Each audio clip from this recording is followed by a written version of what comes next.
over to Linda. Okay. Well, welcome everyone to Curtain Up. This is our first, our debut performance. And we decided on the theme of memory. So this is what's important, very important to Jews, is memory. And we're going to show you a slide with the definition of memory. And I will ask our actors to read each of the sentences. And after each sentence, we are all going to repeat the word aloud, memory. So can you show that, Cantor, or should I hold it? Nope, it's coming, hold on. Okay. So we're gonna start out with Leah reading the first sentence, defining memory, then Rick, the second sentence, and Sandy, the third. What is memory?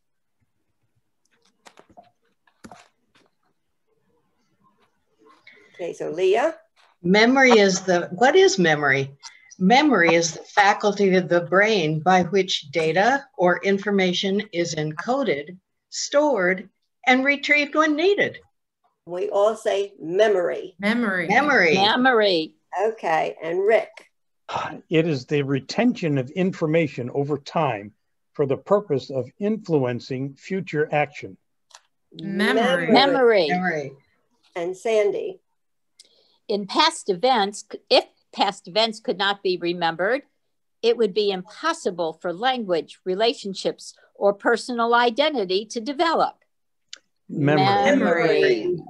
Okay, so now we see the importance of memory, but what is Reader's Theater? Well, Reader's Theater is a performance of the voice. It's minimal style performance in which the actors emphasize vocal delivery through a live reading without elaborate staging, technical support, props, or costumes. They are what you get, them and their voices. But if you think back to when you were a little kid in your home, maybe there was a favorite radio show to listen to. Anybody have one? Oh, yeah. Rick, you have? Oh, there was the Lone Ranger. There was Superman. Yeah. There were a whole bunch of serials on late in the afternoon. Garfield Goose. Absolutely. Okay, and Fran, you had a favorite? The Shadow. The Shadow. Okay, and also we kind of think of it as TV, but You Are There started out on radio with Walter Cronkite, and then it changed to a television station where everything is as it was, except the only difference is You Are There. And this is sort of, I think, what we do at Passover at a Seder. It's supposed to be We Are There. So, but anyway, you heard voices and you used your imagination, and they use their voices effectively if they got you hooked listening. So, let's see, if you had children, did you ever read to them? And did you ever try voices like the Big Bad Wolf in Little Red Riding Hood? Oh, yeah, absolutely. So you were practicing Reader's Theater. So you all could be actors in Reader's Theater if you did that. You change your voice according to the character that you're trying to portray and get your child or your audience interested in. So we are going to perform the play Interrupted Zoom by our own cantor, Katie Orangel. It's a fun play. For our time, especially during this pandemic, with everyone having to learn new communication methods like Zoom, and we do mean everyone. Our actors are going to be in the order of appearance, or sound, I should say, I guess. Leah Conway. Now, Leah is a former hospital social worker who began her acting career in 2018. And just recently, she had the leading role in a play in local theater. So we're very proud of her. And Rick Castell speaks next. And he began his theatrical career at the age of 67. It is never too late if you decide that you want to be more involved as we develop this Reader's Theater. Please don't be shy. He loves acting, directing, producing. And he also does a one-act plays festival.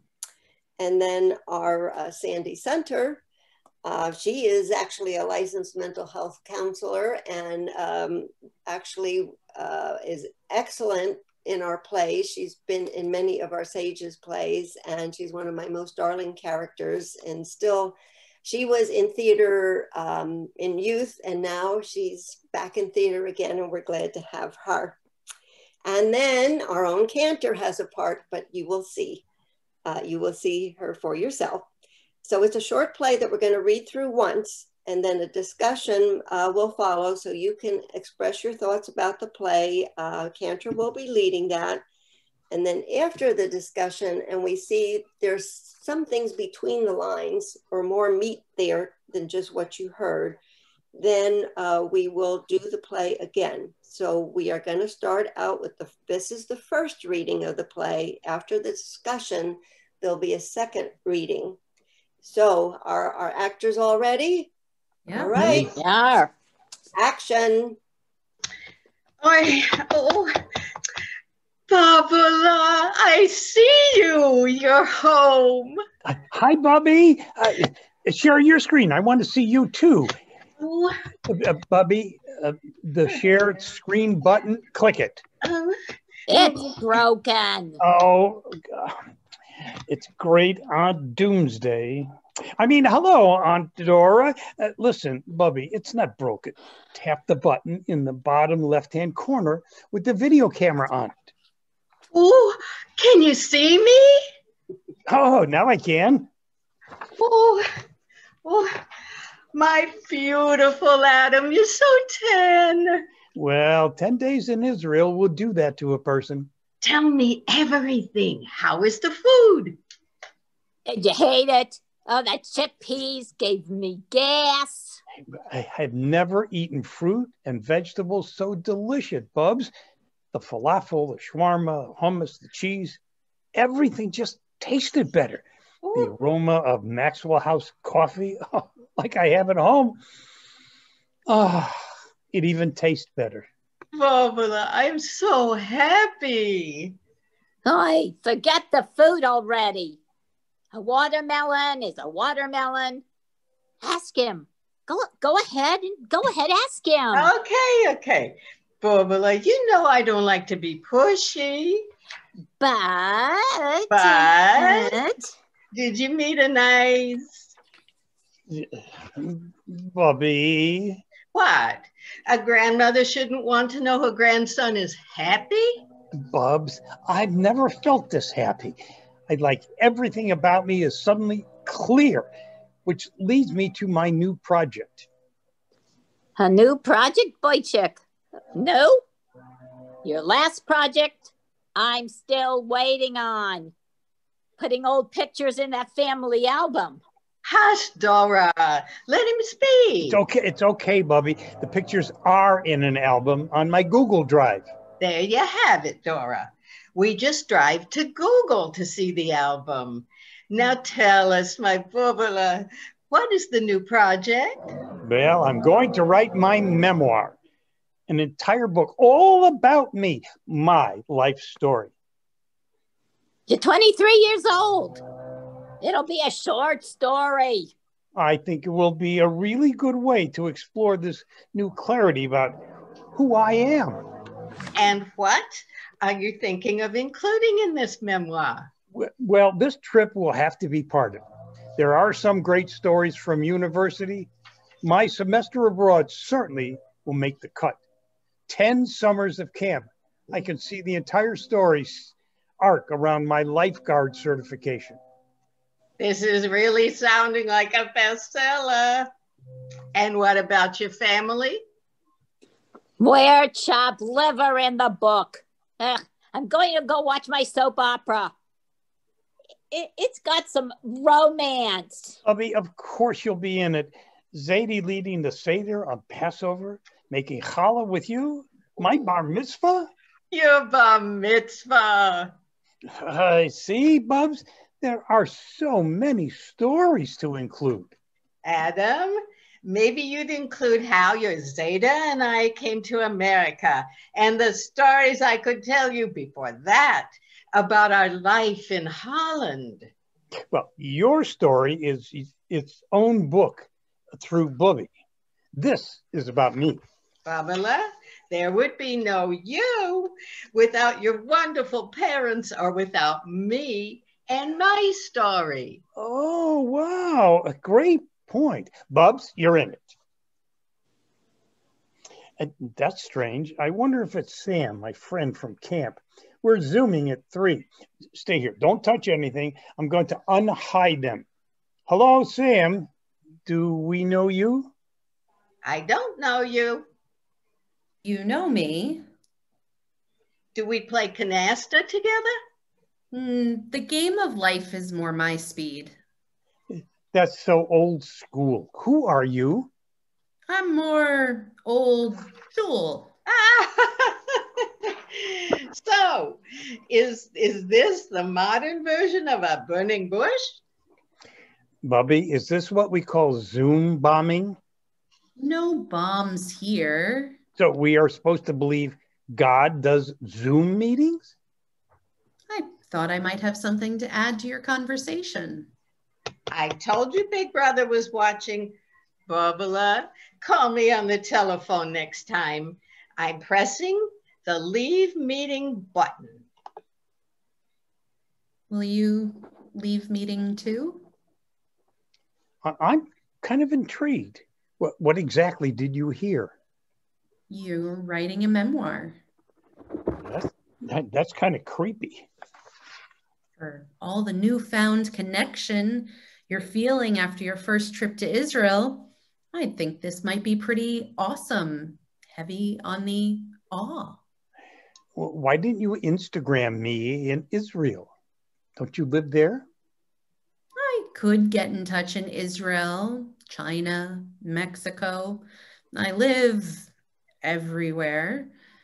Anyhow, now that you are more open to the possibility of me, you might find America can have just as much holiness. You might have to look a bit harder. You said you had some thoughts about my memoir? Yes, thank you. You're not too young to write a memoir. Well, Bubby and I established that.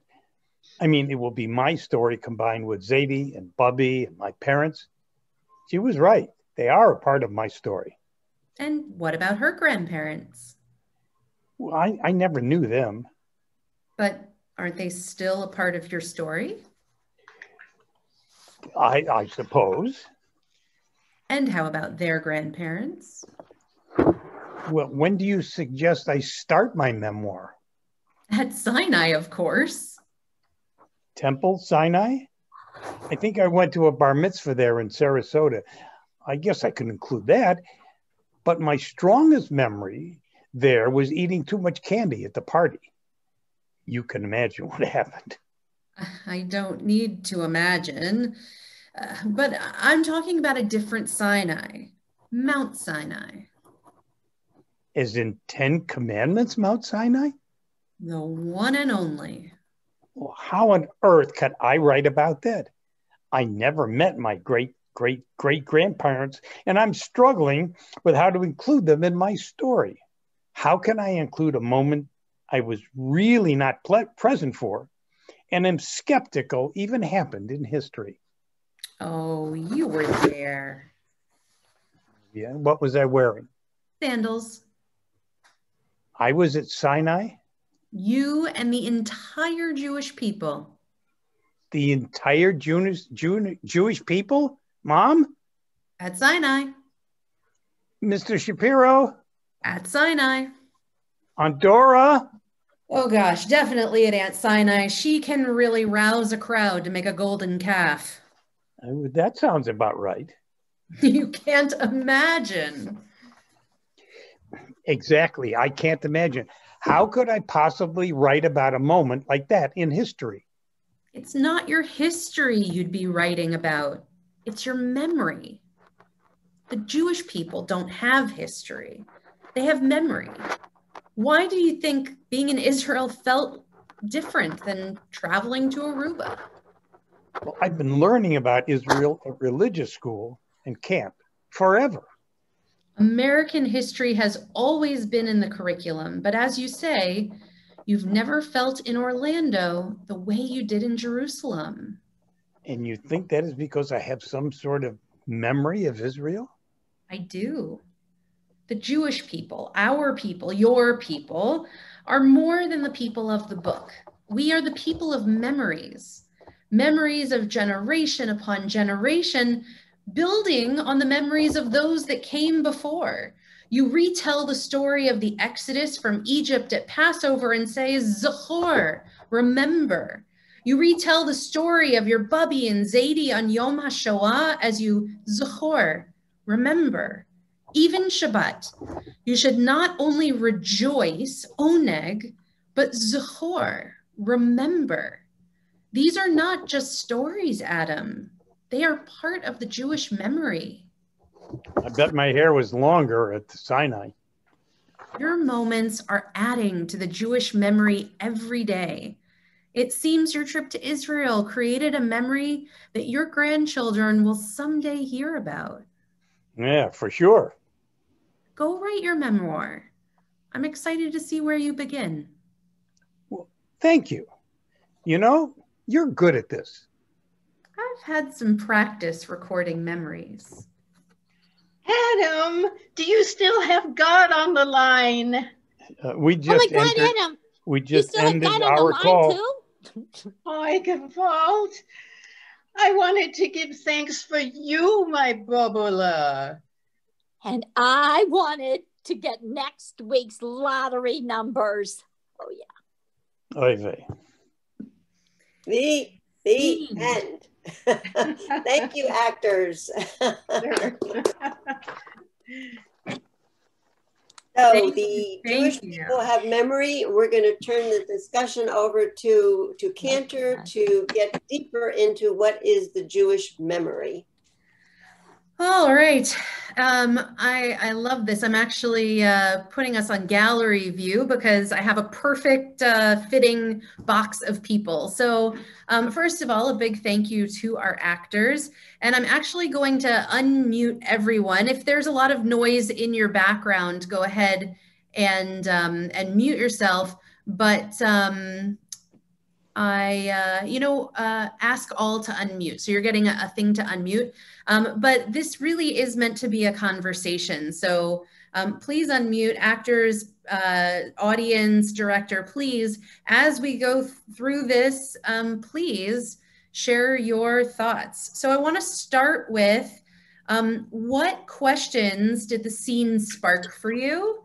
And I'm going to be recording some of those to make sure that we hit them along the way. So what questions came up for you while hearing the scene? Has anyone in this group been to Israel? Yes. Yes. Oh, okay. So Linda, is your question sorry, what questions did this spark for people? Oh, well, Israel sparked for me because Okay, I was there. Okay. And it gave me the feeling of being back in school. Okay. So kind of hearken on memories of Israel. Love it. Other questions or ideas that came to mind? I don't really have a question, but I've been to Israel a couple of times and I do talk to my grandkids about it all the time. I hope that they can go. But it kind of made me sad because he's talking to his grandma and I just see so many of the traditions leaving, you know, I just don't see people celebrating and Judaism being Jewish like they used to. So if you don't mind, I'd like to turn that into a question. Okay. What do we do when we forget? Is that a fair question out of those comments? When we forget what it means to us? Well, if the opposite of memory is forgetting, what do we do when memories are lost? Is that a fair question? I think it's, yeah. No answer is necessary for now. What other Youngest. questions?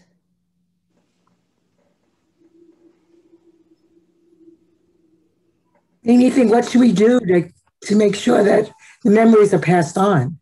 How do we pass on memories? Love it. Very good, Fran. Thanks, Melissa.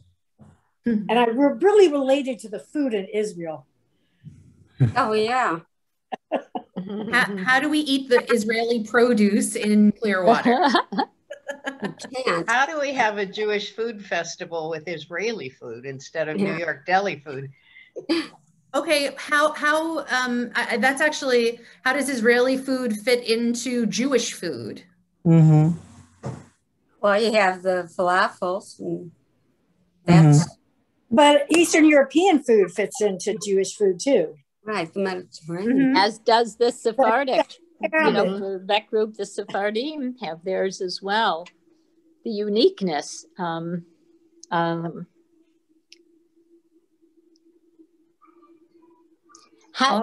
guess I mean, to me, part of it is how do we, and maybe it goes in with somebody else's question, but how do we, those of us at this moment in time, how do we share those memories with our either contemporaries, but more so those that come after us?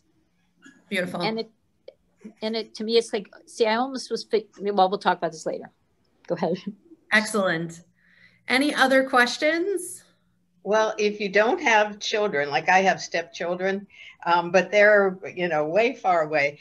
If you don't have children around, how do you share your memories? Can you share? I used to share it through the Jewish Community Center, making up stories and reading stories and stuff like that. But can we do it through Temple? Is there some way to share our experiences and our thoughts through Temple with the young kids? Would they be interested?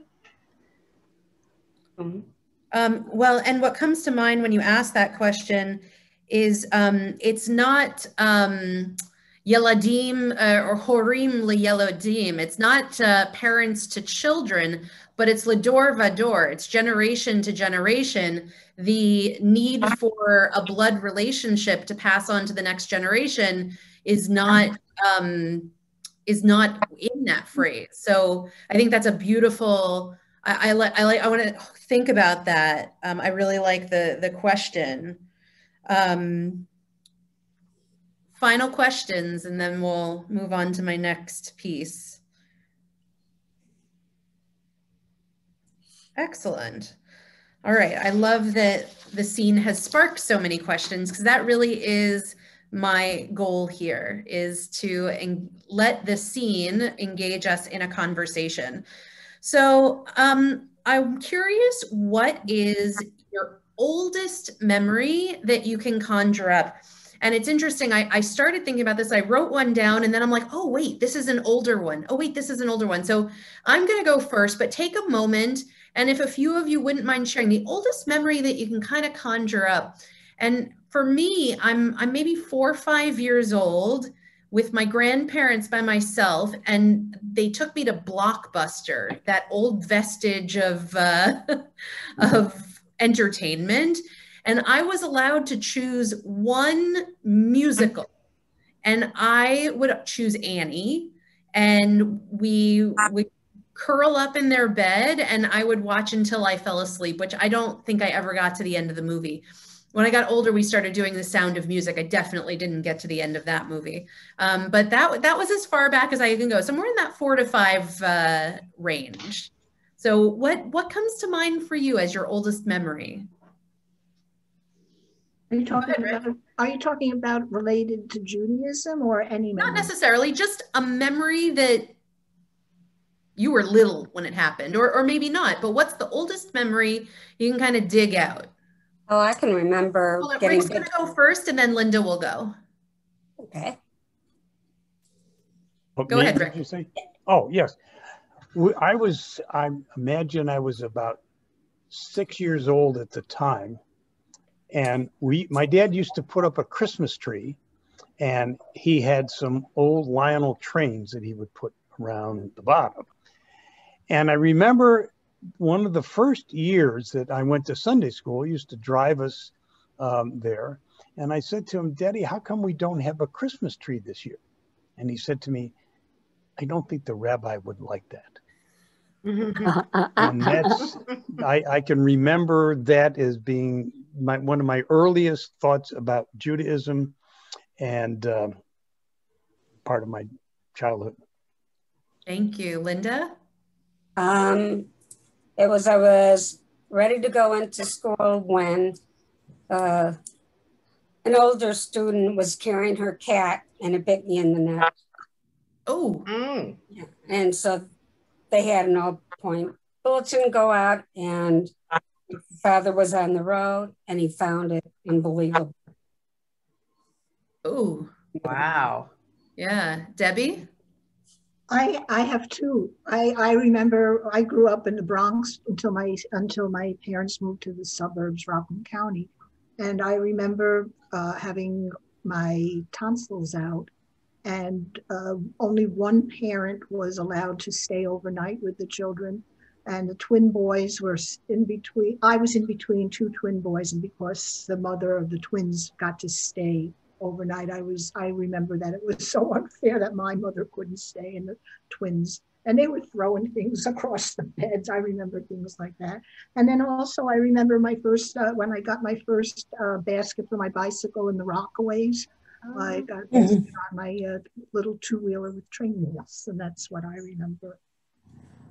Oh, I love these stories. Anyone else? Sandy, go ahead. When I think I must have been 4 or 5 at the most. I was running in my parents' house, and I had picked up a curtain rod, and I fell, and that curtain rod cut my throat. But part that was that it is so clear still in my mind that my aunt was there. She drove a Nash Rambler, and remembered her taking me to the hospital in this Nash Rambler, and they obviously had to do stitches, and I can still to this day smell the ether. That's what they used in those days. I laugh about it, but it's so clear, and that's a long time ago. What does ether smell like? Ether. Okay. It was very chemical. It was a very chemically kind of smell, unknown to a little girl, and it was just like this. What I can remember is just that little mask. It wasn't like anything they do today. It was so clear. I had my tonsils out when I was 4, and I can still imagine the smell of the ether from there. And my dad told me when we got out of the hospital, he says, you can have all the ice cream you want. I remember that too. Go ahead, Leah. Well, I remember my grandmother, who lived in St. Louis, came to Denver to visit us every year, and she stayed for 2 weeks. And I remember I was about 4 or 5. I remember taking her hand, and she's helping me get up into the bus, and we're going to downtown Denver to do some shopping. And I remember sitting side by side with her on the bus, and she's telling me about the trolleys in St. Louis, and I'm going, what's a trolley? And that question stayed with me until I finally got to visit her in St. Louis years later, and got to see this wonderful trolley thing that was still going on then. Wow. Bang, bang, bang with the trolley. Bang, bang, bang with the and my brain works similarly. I can tell you one more short story related to Jewish food. When I think I was about 10, when and my dad used to pick us up from Sunday school, and a couple of times a month we would go further out by the river in Chicago and get smoked fish. And there was a house there, a fish house place, and we would walk down close to the river, and we would pick the fish that we wanted right off the hooks on the wall. And that's the earliest I remember of having food that is in some way related to Jews. Well, they say that it's interesting. A number of you have mentioned memories related to smell, and they say that smell is the strongest trigger for memory, between the ether and the smell of the fish. Very interesting. Linda, Fran, Melissa, no pressure, but if you'd like to. Well, The other one I can remember, I was about 5, and we were going to get shoes for the family and my cousin. And I was a quiet kid, and they all got in the car and left. And the salesman and I are standing out in the street going, wait a minute. They finally realized, I forget how far in Chicago they got, but they got pretty far when they realized they left me. Oh my gosh. Oh my goodness. Yeah. Oh, Linda, we got to talk after that one, Linda. Oh, okay. Yes, feelings today. You got to All bring right. 5 cents though. So I love the collection of memories. And, you know, when we start to think back, like when was the last time you thought about being left behind or, you know, getting your tonsils out? It's so nice to kind of dredge up those old memories. So for me, I listen, I obviously wrote the script, but one of the things that I know I wrote into it is this notion of a burning bush moment that Adam certainly has while he's in Israel. And I, you know, call it an aha moment, call it burning bush, call it kind of finding your path, however you want to, whatever language you would use. And I've shared before kind of my burning bush moment, if you haven't heard about Camp Coleman, but I thought I would share a different one. At my first time in Israel, also on Birthright, which the idea here is that Adam is on Birthright. And I was at Migdal David, which is in the old city, and it overlooks the King David Hotel, the Hilton, and in between the two is this beautiful building. And my trip leader knew that I wanted to be a cantor. By that point, I was in college. And he came up behind me and he pointed right at the building in between those two hotels. And he said, that is HUC. And in that moment, like I even get chills remembering that moment because I knew that I would study there and that would become a place of learning for me. And 3.5 years later, I spent my year learning on that campus. And I think there are the moments out here. Another way to think of those you get the tinglies on the back here, you know, the hair goes up. So one or two others have one of these moments that they'd be open to sharing. Okay. Yeah, go ahead, Fran. I was in Israel and I was at Masada, and I have a problem walking without being able to hold on to something. So I got up to Masada, but I never got to walk around. I was so excited that I was there that I called my husband at 10, well, there it was 30, 8:00 in the morning here. I called to speak to him, tell him how excited I was to be there. That's a big moment.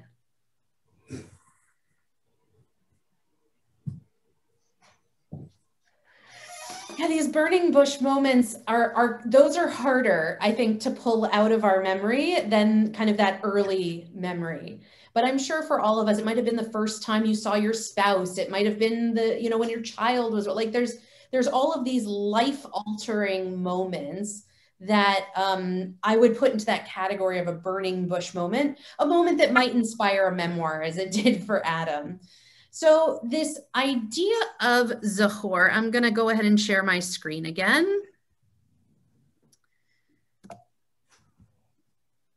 Zachor, memory. Where have we heard the, so you see 3 Hebrew letters up here, Zayin, Chaf, Resh. And the way that Hebrew works, my apologies if some of you already know this, is that it's a language with root letters, and depending on how you vowel, what other sounds come with those letters, it alters the meaning in different ways. One of my favorite examples of this is the verb lachshov, which means to think. When a computer was created, there's no computer in Torah, right? You can't go to a biblical word for computer, but because of this system, they're able to put it into the category that is things that think. And it became a machshev, a thing that thinks. So when we look at Zachor, what are other words within our Jewish life that these sounds, this word comes into play? Zocher. Zocher, related to what? Zocher Litziat Mitzrayim. Yes, yes. We just said these words. Remember that you were slaves in Egypt, that you came out from Egypt. As if you were slaves in Egypt, right? It's that same, I was at Mount Sinai, I was a slave in Egypt, but remember, as if you were a slave in Egypt. What else?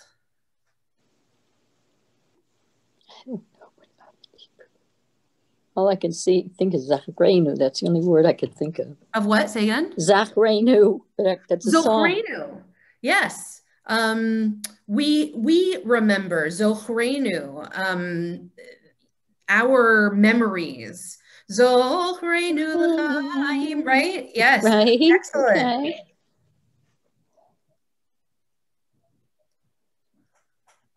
This past Shabbat, we had at the end of Passover Yizkor, the service of remembrance. Oh, yeah. Or on Yom Kippur afternoon. Yizkor, yes. Yom HaZikaron. The Day of Remembrance. Israeli Remembrance Day. Oh, wow. All of these are that root. So next I'm going to introduce, so I could tell you, I could teach all of the following to you, but I have a teacher that I have kind of learned from via other teachers. His name is Avram Infeld, and he is a fabulous South African via Israel.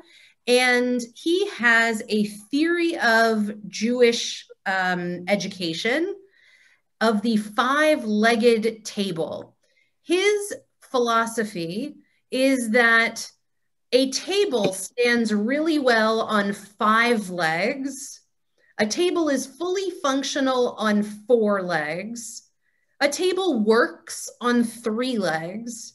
A table with 2 legs is very easy to knock down, and a table with 1 leg is not a table. So how does this fit? He posits 5 categories that in order for a Jewish person to have a Jewish identity, they need to have at least 3 of the 5 legs in order to have a stable Jewish identity. So the 5 categories are, number 1 is memory. Number 2 is Hebrew language. Number 3 is Mount Sinai covenant, this idea that something happened that created a connection, a brit, a covenant. The 4th is B'nai Yisrael, that we are the children of Israel. We are a family. For what reason, when I'm traveling in Vietnam, that I go to synagogue and feel at home because I'm with my people. And the 5th is Israel. So, do some internal math with those 5 categories. How stable is your table kind of thing? Memory, Hebrew language, Mount Sinai, a belief system that something had happened there, something that created a relationship with a people, with a God, however you want to understand that. B'nai Yisrael, that we are a Jewish family, and Israel. So like I said, I could teach you a little bit more, but you'll see when you hear him why it's nicer to hear it from him.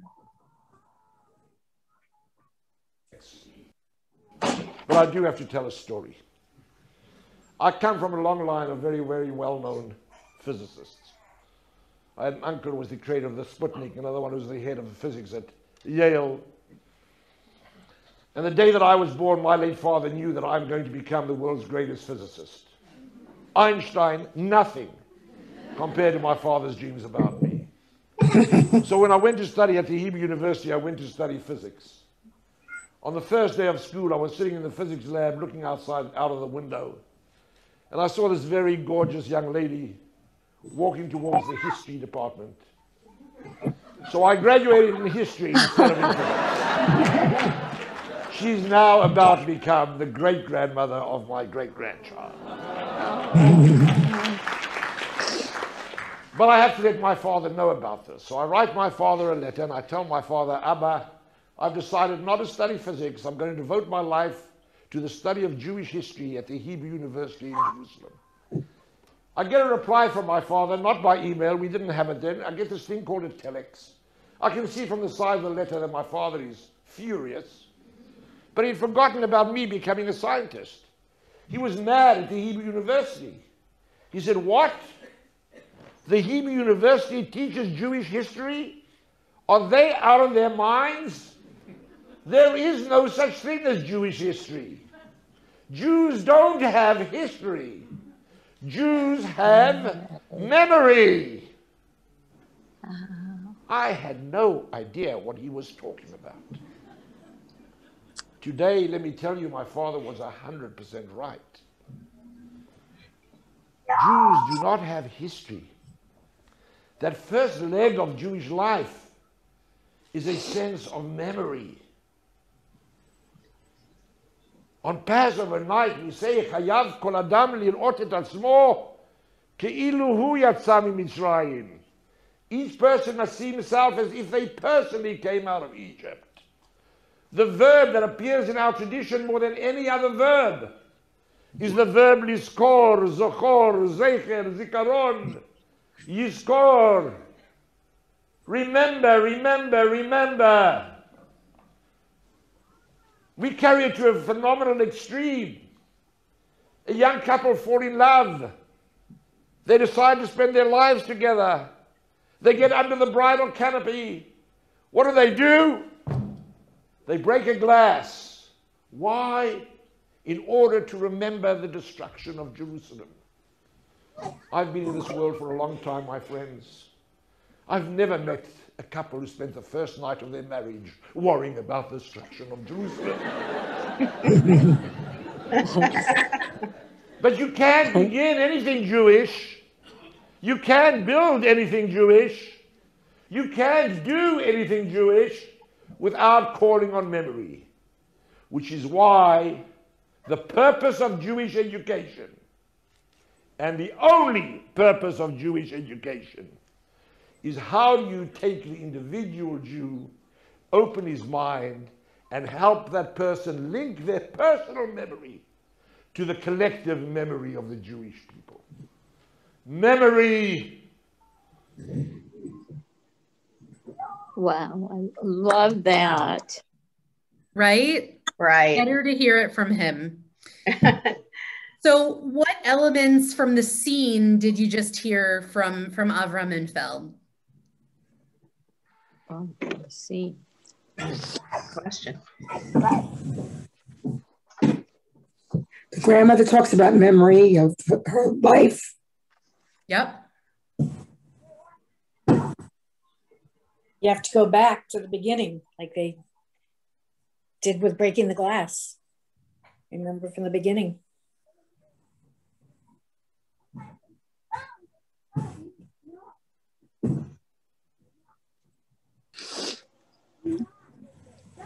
So his teaching is the inspiration for the scene.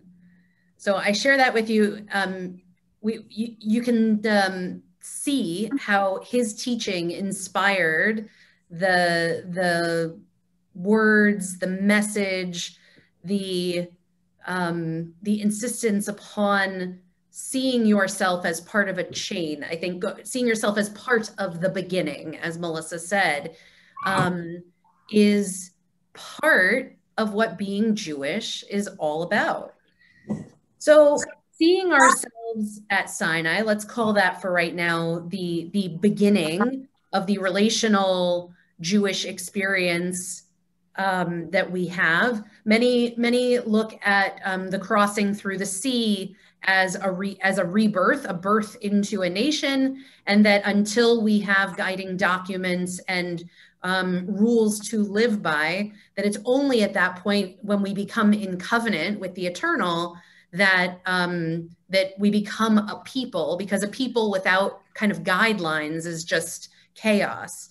So if we look at Sinai as the beginning of the Jewish people, is difficult, right? Just like it is for Adam. I was at Sinai, what was I wearing, right? You know, the Torah is not a history book. Torah is a collection of memories of the Jewish people. Those things are two different, that's two different ideas. History says this happened and here are the people who were there. Memory is a collective experience that we derive meaning from.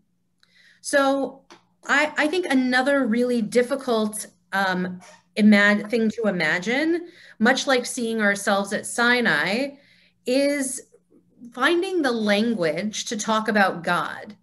I wish God were as accessible as God was in the script. And often when I'm writing dramatic material like this, it's in this category of God wrestling, trying to understand this piece of our Jewish faith, whether we are comfortable with it, uncomfortable with it, believe in it, don't believe in it. It's really hard to find the language. So I try and paint God as a very relatable entity or being. So based on the scene, what word or words would you use to describe the God that I presented? Relatable. Okay, relatable, cool. Easy to talk to. Mm-hmm.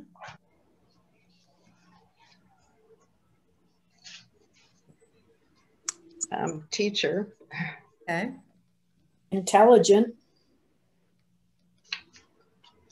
Don't forget accepting of us as we are, because even Aunt Dora was there. It's fine. She's who she is, and also not judgmental. Yeah.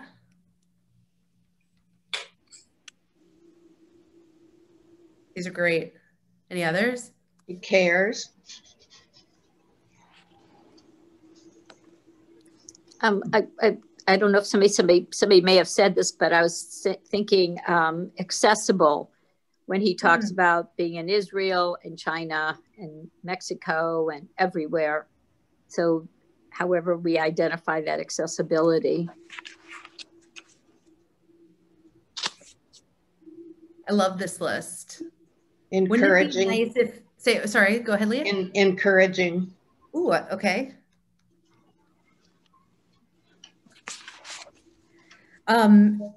So sometimes we get stuck, right? Language gets in our way, sometimes in our prayers.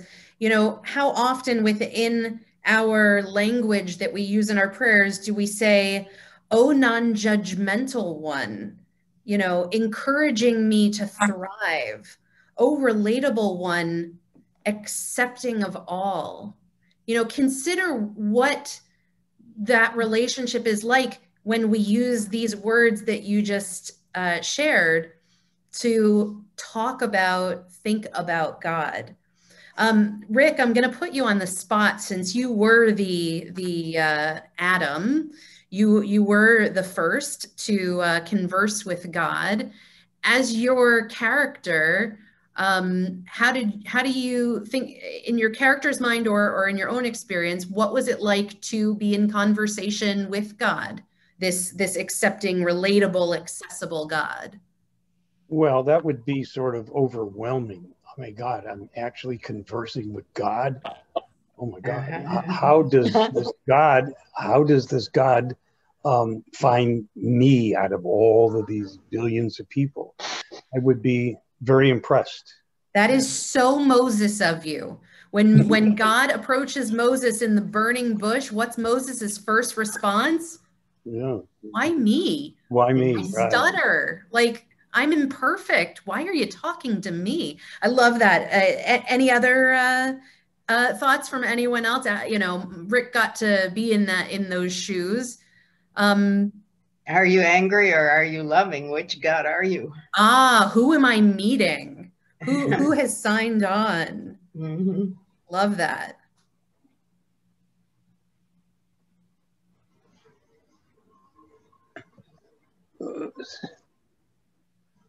I'm running out of juice here. It wasn't brought out, but we kind of have this idea of God being like a human, God being male. So no one mentioned about Cantor portraying God.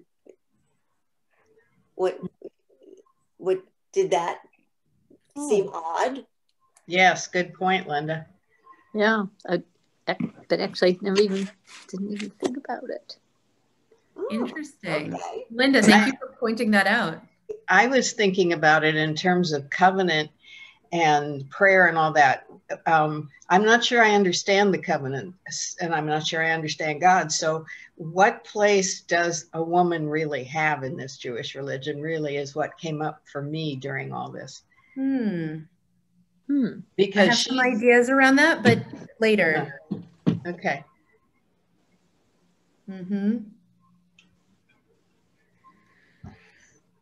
Wonderful.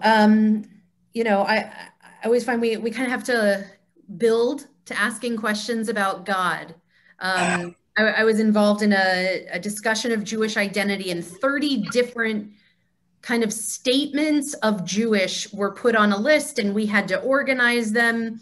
And of the 30 statements, none of them mentioned God.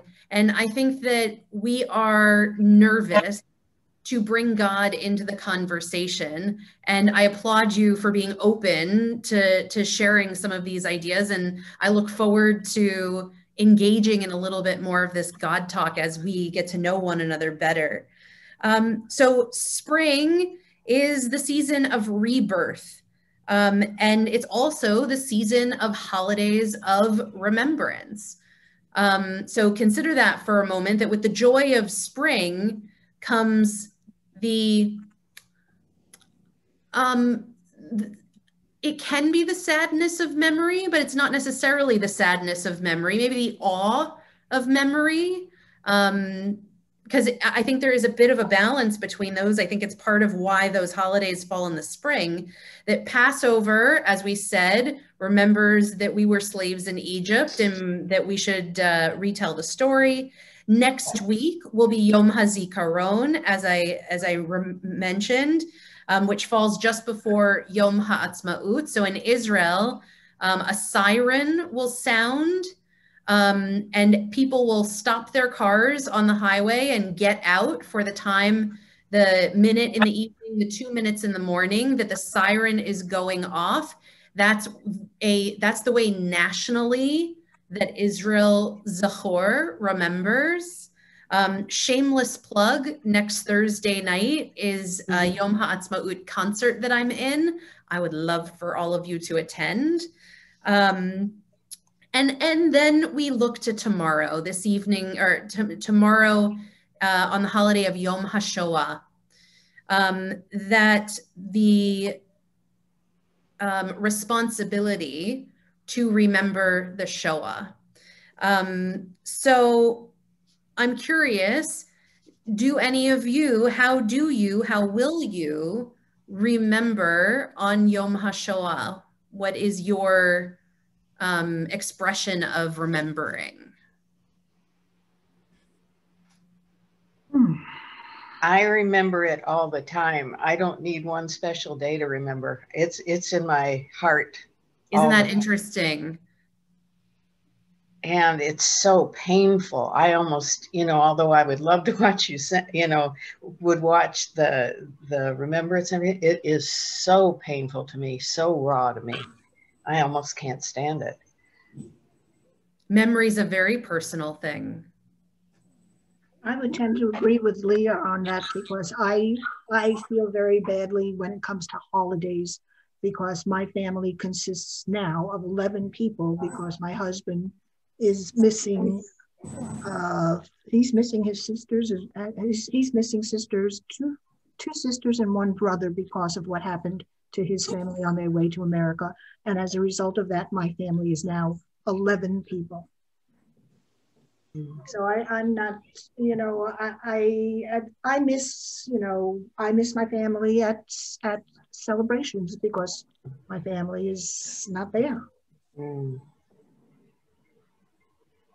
Thank you for sharing. I know that there are some communal gatherings, virtual gatherings, if people want to. It's also an opportunity to light a candle. That's another way to remember. And I think, you know, in hearing Debbie and Leah so honestly saying, I don't need a day to remember. And it goes back to some of those questions that you asked at the beginning. Well, how do we remember? How do we teach the next generation to remember? And I think that it is through conversation, it is through modeling memory for the next generation, modeling remembering for the next generation. And I imagine, as you say, you remember your husband's family at every family gathering to tell their stories and to bring the kavod, the honor that their memories deserve. Whether that's around the Seder table and you light a candle, whatever that looks like for your family. So I think I'm looking at all of our questions that we started with. You pose such good questions. I am mindful of time. Let's move on to the actors. Through this conversation, do you find any notes about how you might approach your character differently? Do you understand a line differently? Anything from y'all that this will impact our final telling of the story? We haven't really talked about love. You know, the love God has for all of us, the love that we have for each other. And I think I tried to do it lovingly, but I think I might try to be maybe a little softer. But that, you know, how do I show my love for all of you and for the next generation? And I will work on that in my next iteration. More loving. I like that. And I loved I will be thinking about the teacher, the easy to talk to, relatable. All of those are going to definitely impact how I approach being God in our second telling. Great. I think for the character of Dora, who is kind of pointed and cynical, I think for me, she's the reminder of the gentleness and those we have to know that are people like that are out there, and to be non-judgmental of them because we don't know their backstory or what's going on in their current life or what happened in their backstory or what their memory is. So when Adam and grandmother are talking, what that might be, and it just is a reminder, not for me to just become judgmental that she's this old biddy and crabby old lady, but probably chances are she has a story somewhere in between back there, and that's probably what I would want to know more about it from her. Linda helped create Aunt Dora, so we'll have to create Aunt Dora's backstory. I can story for her, but it's your play, and I didn't want to include it. But the idea was that she had someone that she was in love with, but they were very young, and they were separated. And then after this, she waited for him. She was sure maybe he survived. I can't marry somebody else. I have to wait for him. And then many years later, she found out he did survive, but he married someone else. Wow. Linda, I love it. Linda knows Dora's backstory. Well, I'll give you my Wow. backstory from Grandma's point of view, because she's my sister. I was the favored one in the family. And you know how in Europe, how they often pick one child who's going to inherit all the property and everything, and everybody else is kind of on their own. I was that kind of a favored child. And so Dora was always jealous of me. So she's got to be in there just poking a little bit all the time. Love it. But I got to be loving toward her because I had. Oh, yes. So we need to talk too. Yeah. Yeah. All right, Rick, any thoughts from you? Go take a shower. Nothing special. Okay. I enjoyed this very much. Linda, as our director, any other notes before we perform one more time? Well, I think that our characters are going to emphasize a little bit more the awe of this opportunity to talk with God. And we have this opportunity all the time, but this is so unexpected, burning bush, as you said. This has come upon us. So I think Adam is going to be a little more cognizant of, wow, I am having this conversation with God. Being in the presence of God. Yeah, I think he's going to feel more. At first, you're very skeptical, but then you say, oh, wow. And then, of course, we do have the end, the comical element of, well, of course, your grandma did want to say, oh, I wanted to thank God for you. And Aunt Dora, I wanted the lottery numbers, but anyway, but you especially, you are the one that is relating to God more so than Grandma or Aunt Dora. So I would like to see more of that recognition come upon you that, oh, wow. I hear you. All right. Take two. Okay, so are we ready? We are. Okay. Grandma's gonna turn herself off because we can't see her. Oh, that's right. Thank you. Action. Oh, Bubula, I see you. You're home. Hi, Bubby. Share your screen. I want to see you too. Bubby, the share screen button, click that. It's broken. No, great Aunt Doomsday. No, I mean, hello, Aunt Dora. Listen, Bubby, it's not broken. Just tap the bottom at the bottom left-hand corner with the video camera in it. Ooh, can you see me? Oh, now I can. My beautiful Adam, you're so tan. Yeah, 10 days in Israel will do that to a person. Tell me everything. How is the food? Did you hate it? The chickpeas, they gave me gas. I have never eaten fruit and vegetables so delicious, Bubs. The falafel, shawarma, the hummus, the cheese, everything just tasted better. Aroma of Maxwell House coffee, like I have at home. Smelled, it even tasted better. Oh, Bubula, I'm so happy. Oh, I forget the food already. A watermelon is a watermelon.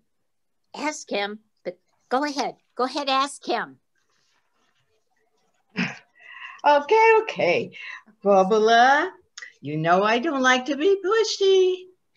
But did you meet a nice Jewish girl? Hi, Bubby.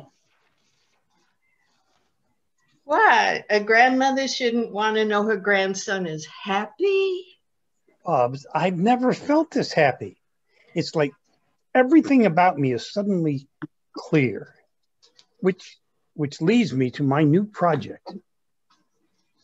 a new A new project, Boychuk? No? Your last project. I'm still waiting on. Pictures of the putting pictures of those old pictures in the family album? Hush, Dora, let him speak. It's okay, Bubby. The pictures are in an album on my Google Drive.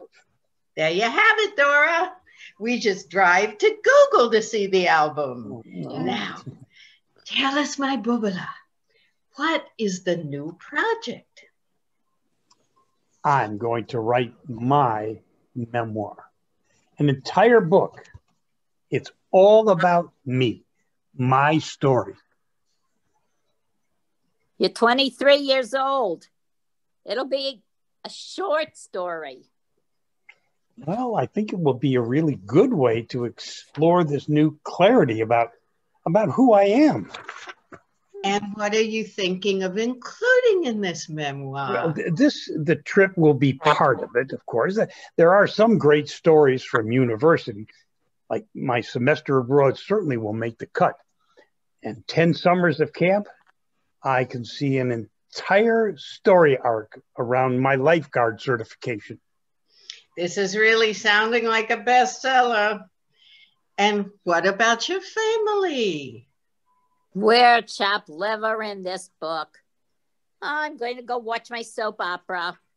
It's got some romance. Oh, Bobby, of course you'll be in it. Zadie leading the Seder on Passover, making challah with you. My bar mitzvah. Your bar mitzvah. See, Bubs, there are so many stories to include. Adam, maybe you could include how Yazeda and I came to America and the stories I could tell you before that about our life in Holland. Your story is its own book through Bubby. This is about me. Babala, there would be no you without your wonderful parents or without me and my story. Oh, wow, great point. Bubs, you're in. But that's strange. I wonder if it's Sam, my friend from camp. We're zooming in 3. Stay there. Don't touch anything. I'm going to unhide them. Hello? Sam? Do we know you? I don't know you. You know me.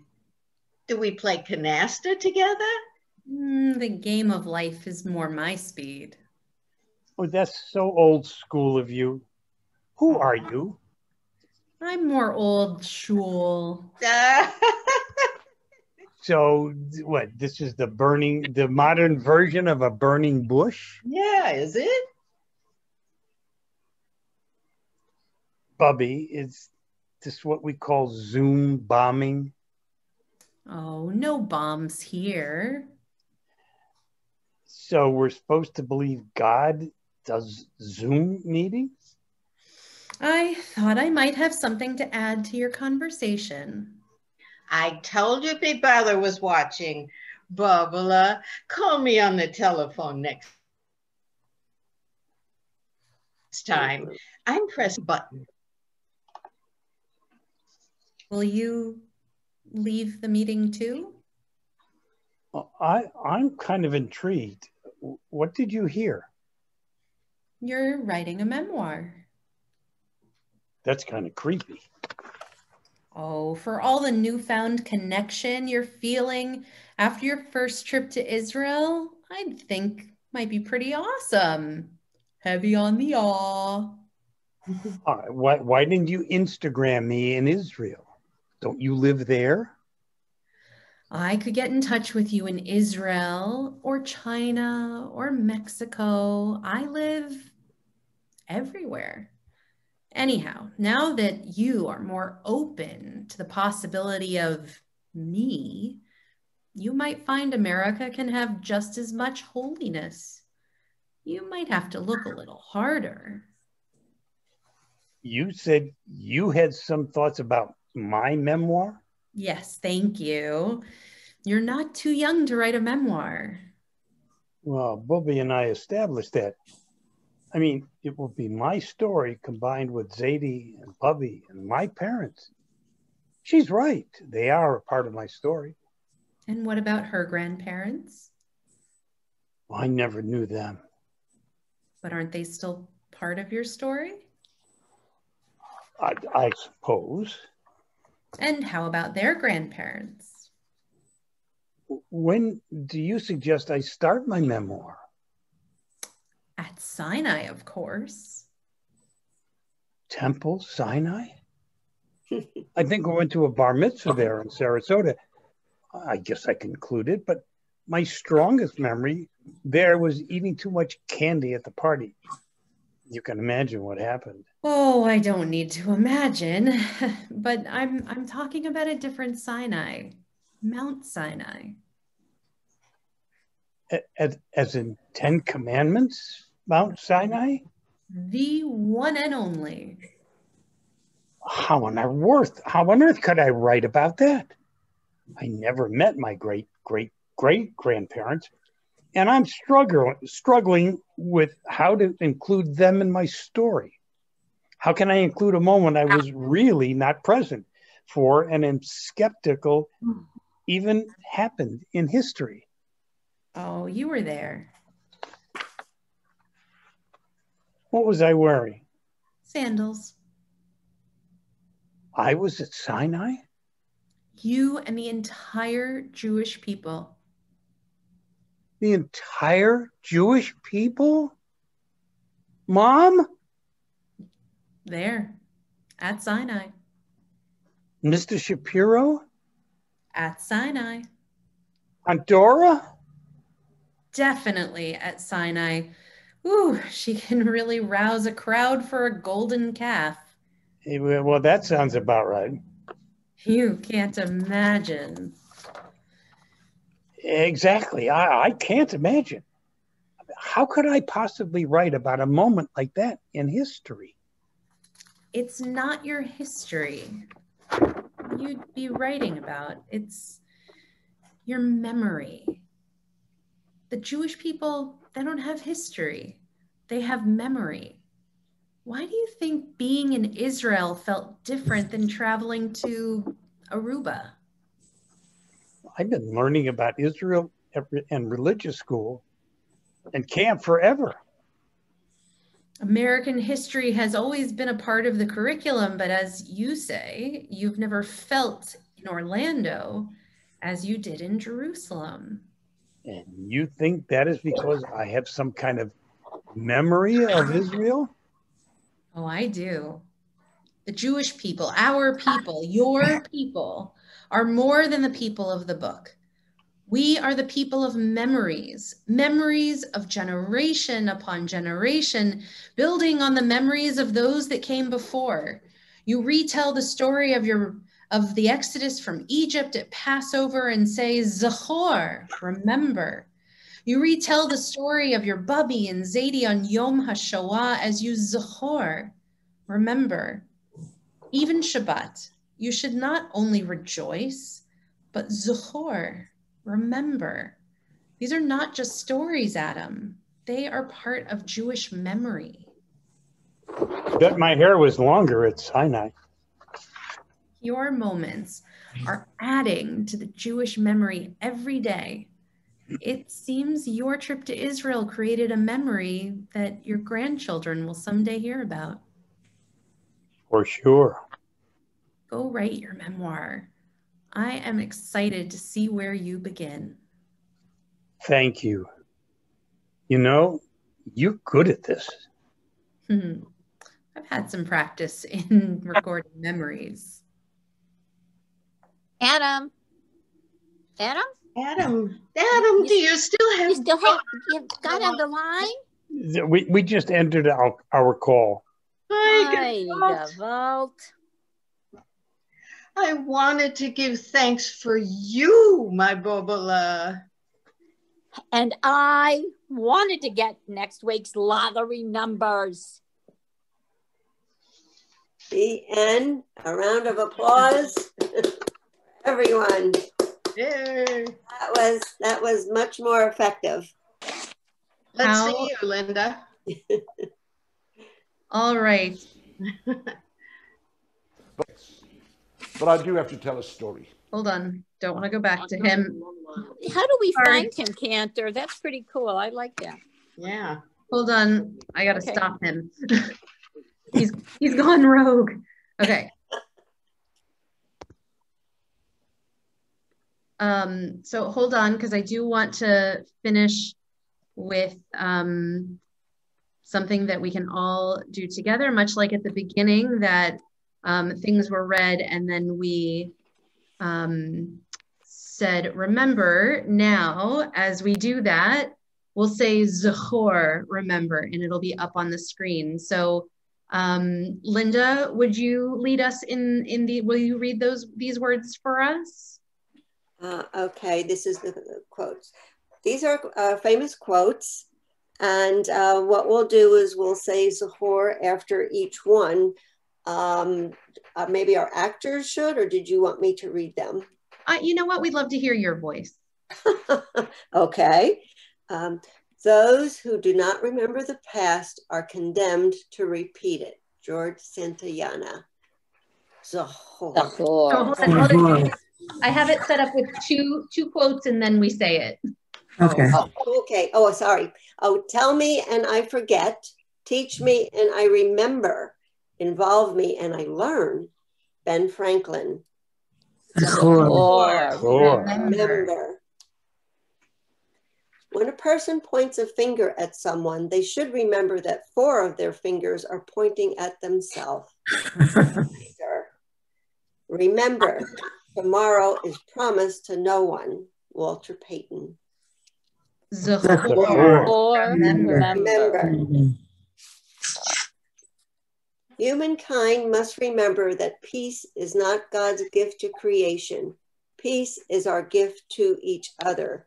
Elie Wiesel. And then this last one is just to bring a little sense of humor. If you tell the truth, you don't have to remember anything. Mark Twain. Zachor. Remember. Thank you so much. This was wonderful. I loved getting to hear your memories and getting to be in conversation. I loved getting to be God. I'm going to rename myself. That seems odd, remaining God there. If you still have questions after this, you want to talk further, I'm always available. A big thank you to our actors, a huge thank you to Linda and to Sages for dreaming this up with us. And I look forward to doing this again in the future. And I'd love any feedback about how to let people know what this experience was like so that we might have a few more people in the audience. Thank you so much. Oh, Miss Lily. Hello. Thank you, Cantor. This was great. Thank you. Thank you, Cantor. I enjoyed it. Be well, everybody. Thank you, audience. Thank you, Linda. Love you. Yes, thank you. Hi, Leah.